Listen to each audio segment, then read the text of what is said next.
The fallout from the data scandal continuing to drag Facebook shares lower this hour. CEO Mark Zuckerberg breaking his silence about the incident last night.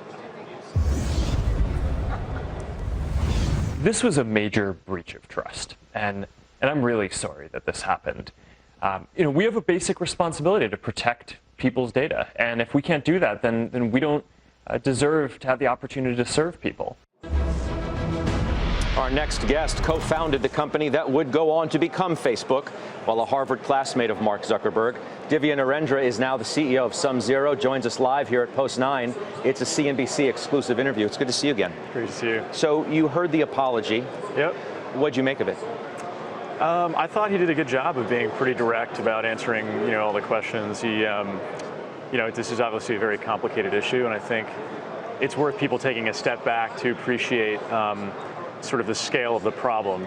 When you look at Facebook, you're talking about a company that has 2 billion users across the globe, and policing every aspect of that community is actually really hard. And I think one of the things that Mark didn't say is that Facebook should be a neutral platform, right? We don't want to build a community where people don't feel comfortable expressing opinions.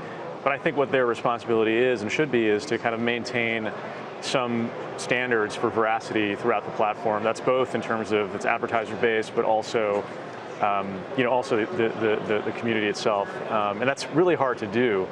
And when you look at the timeline of the events here, which I think is also important, getting to Cambridge Analytica, their access to the app dates back to 2013, not long after Facebook actually went public. And I think what I took away from kind of the interview is, I think Mark has a genuine desire to solve the problem, and acknowledges the fact that it's not something that can be solved 100%, just given the, I think the nature of bad actors and some of the concerns of, just the scale of the community. It's a hard thing to solve, but it sounds like they're taking concrete steps, and it sounds like he has a genuine interest, both a moral interest, but also, for obvious reasons, an economic interest in solving this problem. Do you think he waited too long to speak out? No, I think that's crazy. From what I read, Mark actually found out about this entire incident almost through the press itself, and very recently. So when you think about your CEO, words actually matter. You have to be careful about what you say, and I think taking the extra time to assess what the facts actually are, it's a much better tack than simply getting out there and just making statements without even knowing what had actually transpired.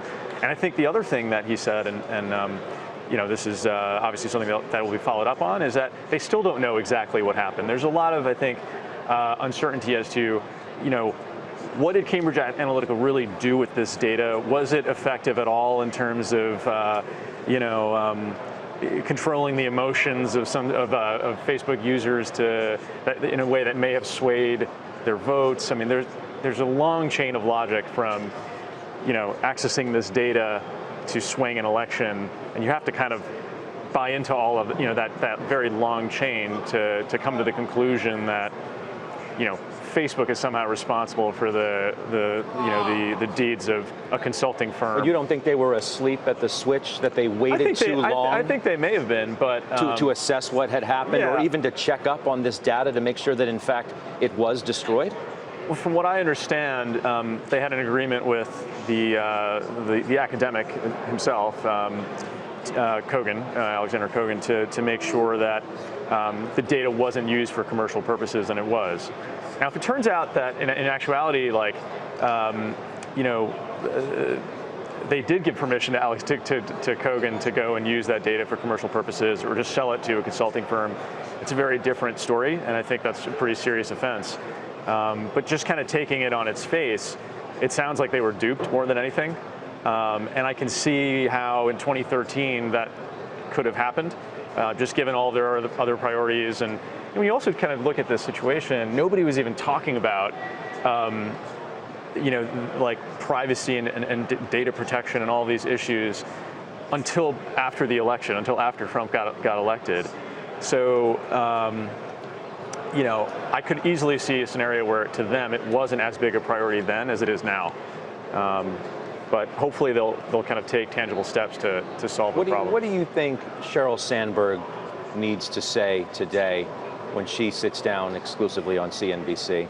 You heard from the founder. He has obviously a unique perspective unto himself. Sheryl Sandberg has an opportunity to speak to investors in a way. What's the message today? Well, I think where people criticize Mark specifically is maybe his tone, the way he comes across. Some people have labeled him as robotic or maybe a little bit mechanical. And for a lot of, I think, folks who listen to him, it's hard to connect with that type of personality. I think Sheryl hopefully will maybe resonate in more of an emotional way with both investors and also just kind of members of Facebook, which is a hard thing to do. But I think she maybe can do that, and also just reiterate what they're actually doing to solve the problem in the long run. This is not the type of problem. I mean, this is espionage 2.0. It's not going to get solved overnight, by anyone. But I think Facebook's better resourced to do that, to kind of create the solutions that are necessary than anyone else in the industry. And I think it just needs time to kind of implement those changes. All that said, how much lasting damage do you think has been done to the brand itself? It's very hard to say. I mean, if you look at what happened with Uber, the whole Travis Kalanick debacle, it seems like they've been making good steps to kind of improve the brand and make sure that people continue to use Uber. And at the end of the day, it's utility, right? If you want to connect with people around the globe, in a way, Facebook is kind of the way in which to do that. There's no other app or collection of apps that connects as many people in the way that Facebook does. You don't think people will disengage? I mean, this whole hashtag delete Facebook movement that's out there. In the interview last night, Zuckerberg said, well, we haven't seen that in great amounts to this point. Do you think we will? I think if Facebook continues to innovate its kind of core products, continues to be sort of focused on its product initiatives, AI, making it easier for people to connect around the globe, then in the long run, no, I think they'll continue to be like the dominant network as they have been. It's just that in the press, you oftentimes see that people who feel aggrieved tend to be the most outspoken.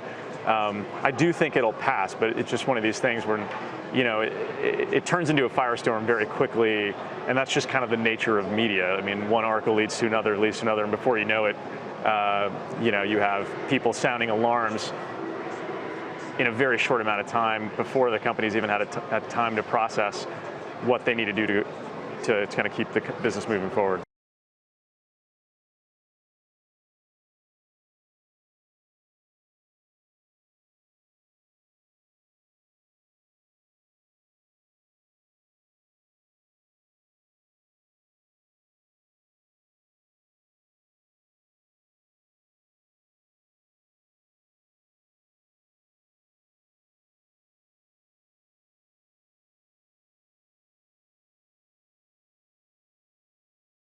Hey there, thanks for checking out CNBC on YouTube. Be sure to subscribe to stay up to date on all of the day's biggest stories. You can also click on any of the videos around me to watch the latest from CNBC. Thanks for watching.